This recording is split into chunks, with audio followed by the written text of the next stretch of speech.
Eguswaye share Adisia ensem na headmistress ya ono ewe Ebenezer Senior High School ni din Miss Anastasia Kunadu ni nsem bia odi tu ja wo mafin hyada na toso di watwe en na se no wo kirem sada ma wo hia mo apan yi adesiafo ni hia bia bi mo betimi edi o mutiato ni nyina ne beboa ama adekira adesua sem ayekra behwe. Headmistress yewe Ebenezer Senior High School Anastasia Kunadu abra wo mo edioma finche de toso de watwe nan na wo mo speech and prize giving de toso don so share so school ni emo no wo de sere ato aban wanim sadama wo mbra wo mo sraban emo na adesuafo yi won si bia bi ma wo mo betimi de wonti ato. Yes re yen sada yen sayem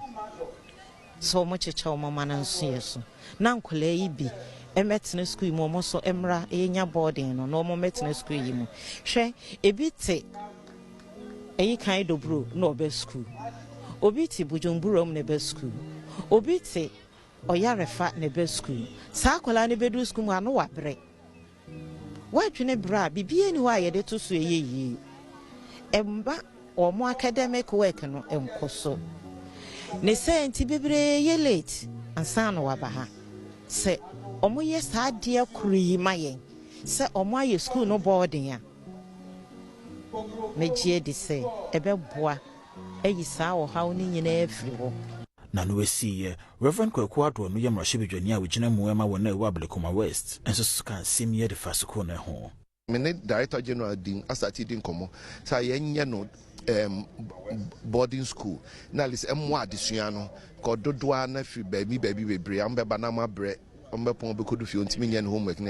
Honestly, what really touched me of all the programs, boy now,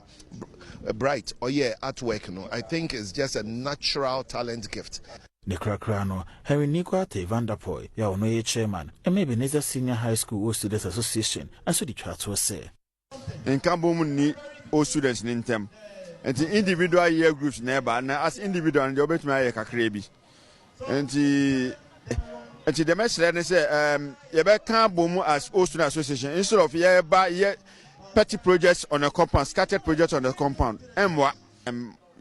planning say, you inducted the final year students on Metro into the all student association.